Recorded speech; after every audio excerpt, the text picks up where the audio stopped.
Welcome back to the Steve and Knight Show. Remind you all over social media, Facebook, Twitter, Instagram, and of course our official website, thestevenknightshow.com. If you'd rather watch us, go on our YouTube channel, Steve and Knight Show. All right, a resurfaced video clip of CeCe Winans explaining why she declined to appear in the late Whitney Houston's music video for I'm Every Woman is now making rounds on social media. A Twitter user by the handle A Legend of Nippy shared a tweet on February 28th. The tweet contained a 2-minute video of Winans explaining why she declined to appear in Houston's music video for I'm Every Woman and has since received over 1.4 million views. She said, when you aim to please God, there are a lot of offers that come your way I don't even have to think about.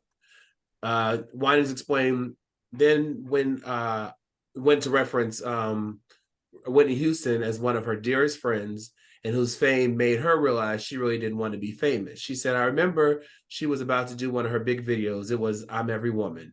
It was a great video. When you think about how it's written, it's a great song, but the lyrics don't line up with the word of God.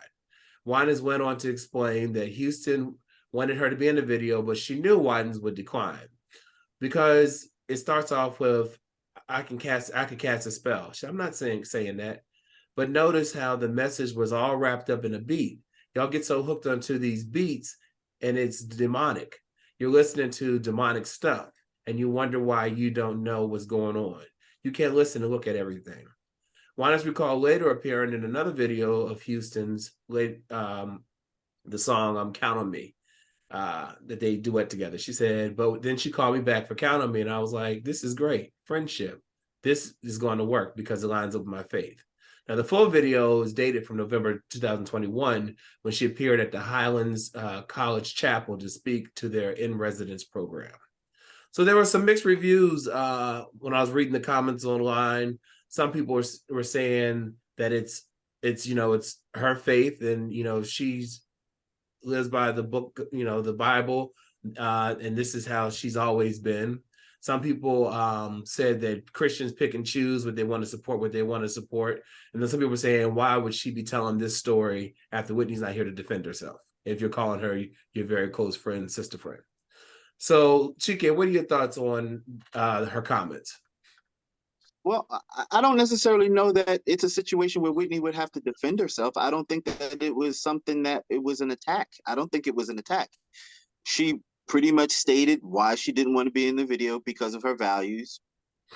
I mean, she is a gospel artist. She comes from a holy and sanctified family. Half the family are preachers, or people of the cloth. So I'm not surprised at that. I mean, from my opinion, throughout her career, she's been very staunch on the type of art that she wants to do, to the point where, you remember BB and CeCe used to be an act together, to the point where she was so staunch that BB and CeCe were no more. So it even is within her family, not just her friends or associates. So, I mean, she's consistent. I don't see anything wrong with that. Mm-hmm. Lynia? So the key word in this is resurface. This is from something that happened a few years back. Mm-hmm. It's nothing new. This already happened. What happened is somebody who ain't got nothing to do brought it back. So obviously now they put you in a position for this to go viral, to stir up some old dirt. And I don't even know if I want to call it dirt, just to bring up something just old for what? I mean, that's her choice. And yes, when it comes to the religious part, people tend to pick and choose, but like Chike said, she has been consistent on what she decides to do and not do. And even as an artist in general, you get to a point to where you don't just take anything anymore. Some people start, like, when you hungry, especially when you're an actor and you're at the beginning of it, like, I'm just going to take everything so I can work. But as you continue to grow in your craft and you learn, you're like, there are certain things that I have to say no to, period. So she's entitled to, she did nothing wrong. She didn't say she had an issue with Whitney. She had an issue with the song. And she's not a part of that secular, type of, like some of the gospel artists who have decided to kind of merge in those worlds and live in both worlds. She's never been a part of that, but she did another song with her. So it wasn't like, oh, I got a problem with you. I ain't working with you at all. I'm just not doing this part. Holler at me when you got something else that fits under what I'm doing. It's nothing wrong with that. I agree. I think some people already look down at the church. And so when you have someone of faith speaking out about something, speaking out about something, it's just like, it's always like icing on the cake because they already feel the way they feel. And then, but I will say something funny. Someone posted Yolanda Adams singing "I'm Every Woman" at a tribute, and say, "Yolanda, about this check." Oh, sorry about the pollen allergies. But yeah, I think, listen, if you're saying you're a person of faith and this is what you believe in, you're supposed to stand on what you believe.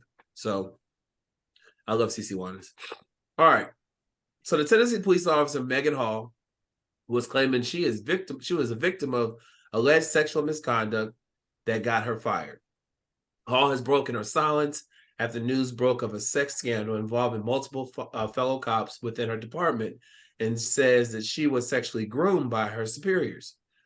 Speaking publicly for the first time, Megan Hall told WTVF that she repeatedly attempted to warp the sexual advances of Sergeant Lewis Powell at the LaVergne Police Department. Excuse me, but added that he wouldn't take no for an answer. She said she gave into the pleasure of after being sexually groomed by fellow male officers. She is married, and said that the affair with Sergeant Powell eventually led to a sexual relationship with 5 other cops after she gave in to the pressure. I know what most people are saying, Hall told the outlet. You could have said no. I get it. But my response to them is I'd say no, and he wouldn't take no for an answer. Eventually, I gave in to the pressure. Last Monday, Hall filed a federal civil rights lawsuit against the department and several members of its top brass, with Hall claiming that she was sexually groomed. The 26-year-old blamed the workplace on her troubled marriage and added that she was specifically targeted by the department's second shift of which she worked, which was otherwise an all-male unit.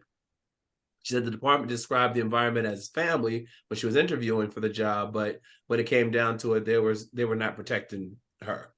She said, when I interviewed for the position, they described the environment as a family. However, while I was aspiring to protect my community, the department wasn't protecting me. She and 4 other officers have since been fired, including Police Chief Burrell Chip Davis, who is accused of contributing to sexual harassment, while 2 others were suspended over the raunchy sex scandal. Hall went on to accuse her supervisors of working together to take advantage of my vulnerabilities and mental health.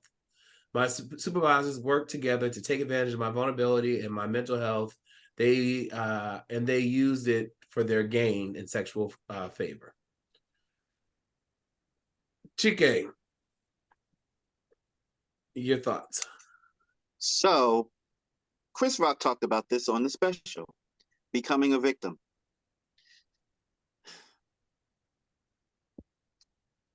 If you are feeling some type of way at work and you're feeling uncomfortable, what the process is, you should go to someone to seek help.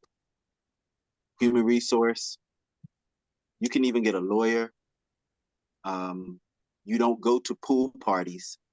You don't hop from one coworker to the next coworker, to the next coworker, to the next coworker, to the next coworker. And to their spouse, because it's reported that she was having sex with married couples. You're just pushing my point. So, at what point in time did you decide that you were a victim? When you got fired? Well, no, because they were fired a while ago. So, is it when you got fired and the money ran out?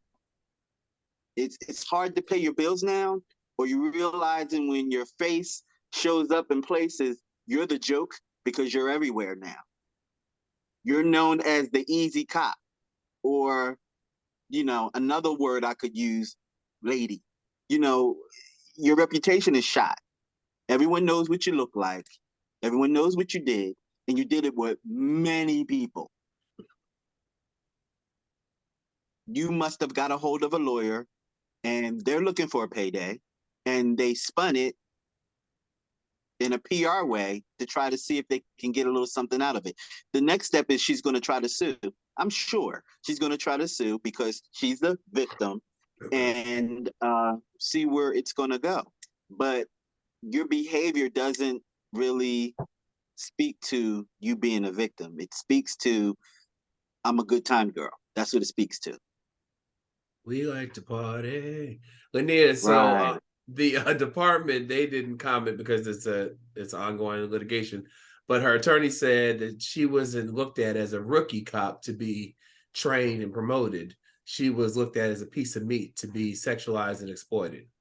What are your thoughts as a woman? When you first started reading the story, I instantly thought, was this a big old orgy going on? That's what I instantly thought. Then you kept reading, and then you said he had sex with multiple. Yeah. I was trying to figure out, you don't just fall on no stick. Right. And no stick just falls up in you. And she decided to, I'm just stuck on decided to break her silence. Mm-hmm. I don't feel sorry for her. I feel sorry for her husband. Who's staying by her. And not necessarily feel sorry for him if they have children. And I had to go look and see what she looked like. I'm not even gonna go there. I did Google while y'all was talking about it. I had to. I'm not gonna say what this look. I'm gonna say what it looked like when the picture that come up on Google. You know, when you go look at the porn and they got the cover. Hold on, Lynia. Hold on. Cabbage Patch. That's all I can think about is a Cabbage Patch Kid. But I was about to say, when you go to the porno store and you see the porno DVDs, and it'd be like gangbang 625 with one girl in the middle and a whole bunch of black dudes around her. I'm just like, And then you. And then when you look at the pictures of them together, she doesn't look like she's uncomfortable. She doesn't look like she's having, any kind of difficulty. She looks like she's part of the crew. She ready for break time. She ready for break time. Right.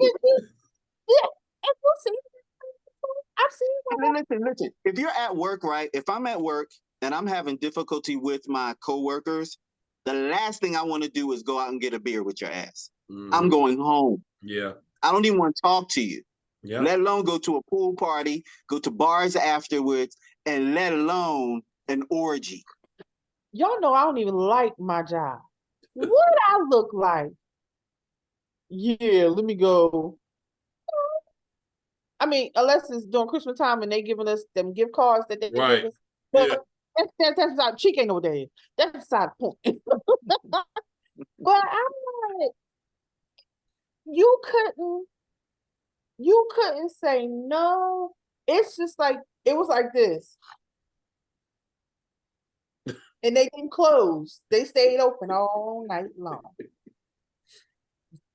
She said they told her they were family. They were definitely a family. Oh, they was family. They was family. Been close. Right. They was making a whole lot of deposits. Exactly. We're gonna see where this case goes.